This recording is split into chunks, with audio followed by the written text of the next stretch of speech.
اعوذ باللہ من الشیطان اللعین الرجیم، بسم اللہ الرحمن الرحیم۔ ناظرین السلام علیکم۔ آج جو ہمارا سوال ہے وہ وضو سے متعلق ہے کہ مستحب وضو سے کیا نماز پڑھی جا سکتی ہے اور وضو کرنے کا مکمل طریقہ، اسی طریقے سے مستحب غسل کے ساتھ کیا نماز پڑھی جا سکتی۔ دیکھیے عزیزوں، وضو مستحب ہو اسی طریقے سے غسل مستحب ہو۔ اگر وضو مستحب ہے، مثلا آپ نے قرآن پڑھنے کے لیے وضو کیا ہے یا اور بھی دوسرے مستحب کام ہیں، مستحب نماز کے لیے آپ نے وضو کیا ہے کہ کوئی مستحب نماز آپ پڑھنا چاہتے ہیں، تو وضو جو مستحب کام کے لیے کیا ہے اس سے نماز بھی آپ پڑھ سکتے ہیں، واجب کام بھی انجام دے سکتے ہیں۔ لیکن غسل میں ایک تفصیل ہے۔ غسل میں کنڈیشن یہ ہے کہ وہ غسل جس کا مستحب ہونا ثابت ہے، یعنی مرجع کے نزدیک، مجتہد کے نزدیک اس غسل کا استحباب ثابت ہے، یعنی ان کی نظر میں وہ غسل مستحب ہے، تو اس غسل کے ساتھ آپ نماز بھی پڑھ سکتے ہیں۔ جیسے غسل جمعہ کا استحباب آیت اللہ سستانی کے ثابت ہے، اور بھی مستحب غسل ہیں جس کا استحباب ثابت ہے، اور ان غسل کے ساتھ اگر آپ نماز واجب بھی پڑھنا چاہتے ہیں تو آپ کی نماز صحیح ہے، وضو کی ضرورت نہیں ہے۔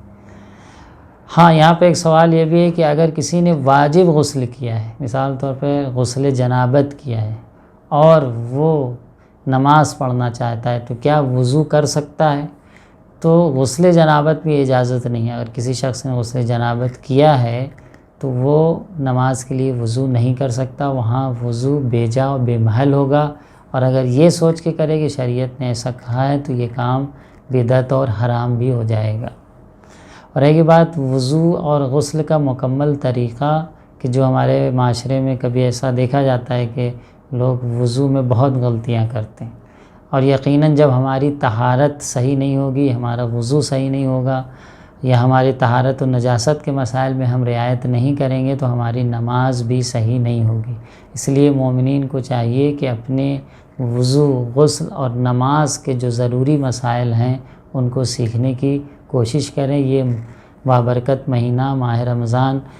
جو مختلف کلاسیں دین کی چل رہی ہیں اس میں شرکت کر کے، اور آج کل تو سوشل میڈیا پر بہت سی چیزیں اویلیبل ہیں، سرچ کر کے جو واجبات دین ہیں خود بھی سیکھیں اور کوشش کریں کہ اپنے بچوں کو بھی اس کی تعلیم دیں، تاکہ ایک دیندار، ایک اچھا معاشرہ آہستہ آہستہ تشکیل پائے، یعنی جو اچھا ہے اور اچھے سے اچھا ہو اور بہتر ہو، اور ہمارا معاشرہ کامیابی اور ترقی کی طرف آگے بڑھتا چلے۔ وضو میں دیکھیے 3 چیزیں واجب ہیں۔ دونوں ہاتھ کا گٹے سے دھونا 2 مرتبہ مستحب ہے، ناک میں پانی ڈالنا اور کلی کرنا اور ناک میں پانی ڈالنا 3 مرتبہ مستحب ہے، لیکن چہرہ اور دایاں اور بایاں ہاتھ اور سر اور پیر کا مسح کرنا واجب ہے، یہ سبھی جانتے ہیں۔ لیکن چہرہ کہاں سے کہاں تک دھونا ہے؟ تو چہرہ آپ کو ان 2 انگلیاں، انگوٹھے اور بیچ کی انگلی کے درمیان جو حصہ آتا ہے اسے اس مقدار میں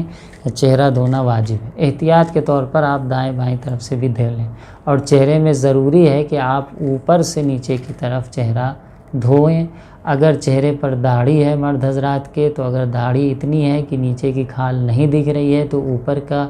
داڑھی کے بال کا حصہ دھونا کافی ہوگا، لیکن اگر داڑھی ہلکی ہے یا کم ہے اور نیچے کی کھال دکھ رہی ہے تو پھر پانی پہنچانا ضروری ہے۔ یہ چہرے کا حصہ ہو گیا۔ دایاں حصہ بھی آپ کو کہنی سے لے کر انگلیوں کے سرے تک اوپر سے نیچے کی طرف دھونا ہے، اور اسی طریقے سے بایاں حصہ بھی۔ سر کے مسے میں بہت سے لوگ غلطیاں کرتے ہیں کہ سر میں تیل لگا ہوا ہے یا سر کے بال بہت بڑے ہیں اور وہ سر پہ ہاتھ رکھ کے کافی دیر تک کھال کو تلاش کرتے رہتے ہیں، تو یہ طریقہ صحیح نہیں ہے۔ آپ جب مسح کرتے ہیں تو آیت اللہ سستانی کے جو ہے وہ یہ ہے کہ اگر آپ کے سر کے بال اتنے بڑے نہیں ہیں، کہ غالباً ایسا ہی ہوتا ہے کہ ایک حصے کا بال دوسرے حصے میں پہنچے، تو جو سامنے کے حصے کا بال ہے اس پر اگر آپ مسح کر لیتے ہیں تو آپ کا مسح صحیح ہے، کھال تک پہنچانے کی ضرورت نہیں ہے۔ پیر کے مسح میں بھی توجہ کرنے کی ضرورت ہے کہ ہم لوگ بہت جلدی کرتے ہیں اور انگلیوں کے سرے سے ہم مسح نہیں کرتے، ایسے ہی اوپر ہاتھ پھیر لیتے ہیں، جبکہ ہمیں انگلیوں کے سرے سے مسح کرنا چاہیے اور جوڑ تک، جہاں پہ ٹخنا ہمارا ہے، جہاں جوڑ شروع ہوتا ہے پنجے کا، وہاں تک ہمیں مسح کرنا ہے۔ اور مسح میں یہ توجہ رہے کہ دوسرا پانی ہاتھ کے مسح میں شامل نہ ہونے پائے۔ مثال طور پر ہم نے جب وضو کر لیا اور بایاں ہاتھ دھو لیا، تو اب ہم مزید مسح کرنے سے پہلے کوئی اور پانی نہ چھوئیں، ٹنکی چالو کر کے اور دوبارہ ہاتھ دھو کے آ کے مسح کریں تو ہمارا مسح باطل ہوگا اور نتیجتاً وضو باطل ہوگا، اور وضو باطل ہوا تو ہماری نماز بھی باطل ہو جائے گی، کیونکہ وضو کے مسئلے میں بہت سخت مسائل ہیں کہ جس نے غلط وضو کیا ہے اور نماز پڑھتا رہا ہے تو اسے اپنی نمازوں کا اعادہ بھی کرنا پڑے گا۔ اکثر صورتوں میں نماز کا اعادہ ہے، بعض صورتوں میں نہیں ہے، لیکن اکثر وضو اگر باطل ہے تو آپ کو نماز کو پھر سے بجا لانا ہوگا۔ اور کوشش یہ کریں کہ جس وقت آپ وضو کر رہے ہوں اس وقت آپ کے بدن پر کوئی رکاوٹ اور کوئی مانع نہ ہو۔ ٹیٹو اگر آپ نے بنوا رکھا ہے، جیسے کہ آج کل معاشرے میں رائج ہے، خود ٹیٹو بنوانے کے لیے آیت اللہ سستانی کے دفتر سے جو ہم جواب دیتے ہیں وہ یہ ہے کہ وہ نصیحت کرتے ہیں کہ جوان ایسے کاموں سے پرہیز کریں، لیکن اگر ٹیٹو کھال کے نیچے ہے تو وہ کھال کے اندر کا حصہ ہے اور اس تک پانی پہنچانا ضروری نہیں ہے، اوپری حصے میں پانی پہنچ جائے وہی کافی شمار کیا جائے گا۔ ایک چیز اور ہے وضو میں یہ کہ 2 مرتبہ دھونا مستحب ہے۔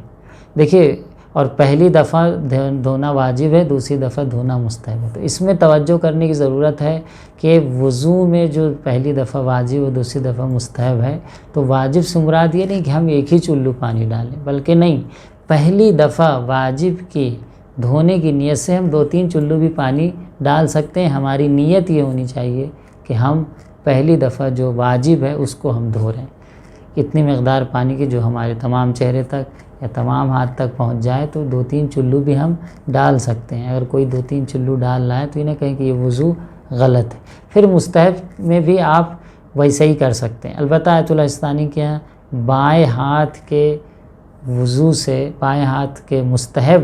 پانی سے، یعنی جو آپ نے مستحب طور پہ دھویا ہے، مسح کرنے میں احتیاط کے خلاف ہے، اس لیے بہتر ہے کہ آپ واجبی مقدار میں اکتفا کریں۔ ہاں، مقدمات وضو جو مستحب ہیں، جیسے ہاتھ کو گٹے تک دھونا، کلی کرنا، ناک میں پانی ڈالنا، ان تمام مقدمات کو انجام دیں۔ یہ وضو کے مختصر مسائل تھے۔ اور غسل میں بھی واضح ہے کہ پہلے ہمیں سر و گردن کو دھونا ہے غسل کی نیت سے، جو آپ پر غسل ہے،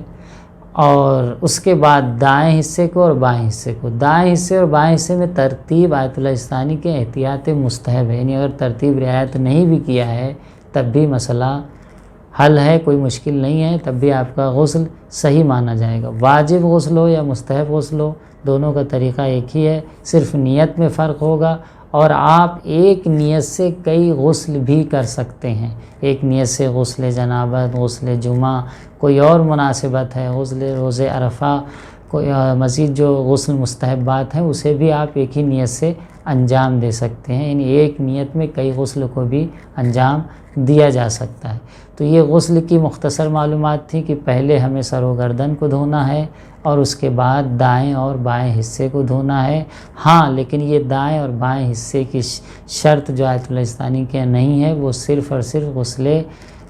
جو انسان پر غسل واجب ہوتا ہے اس پر نہیں ہے، لیکن غسل میت میں دائیں اور بائیں کی شرط آیت اللہ سستانی کے یہاں ہے۔ اگر ہم کسی کو غسل میت دے رہے ہیں تو وہاں پر دائیں اور بائیں کی شرط کو ہمیں رعایت کرنا ہوگا۔ نیل پالش جو خواتین استعمال کرتی ہیں وہ وضو اور غسل میں اگر پانی پہنچنے میں رکاوٹ بنتی ہے، کہ غالباً ایسا ہی ہے، تو اس کے ساتھ وضو اور غسل کرنا صحیح شمار نہیں ہوگا۔ اسی طریقے سے ویگ جو لگاتے ہیں، سر پہ جو مصنوعی بال ہوتے ہیں، اس پر اگر ہم مسح کرتے ہیں تو وہ ہمارا مسح بھی صحیح نہیں ہوگا اور باطل مانا جائے گا۔ اس لیے ایسے مصنوعی بال کا ہمیشہ اور پرماننٹ کے طور پر لگانا شرعاً جائز نہیں ہے، کیونکہ آپ کا مسح صحیح نہیں ہے، آپ کا وضو صحیح نہیں ہے، اور نتیجتاً آپ کی نماز بھی صحیح نہیں ہوگی۔ والسلام علیکم ورحمۃ اللہ۔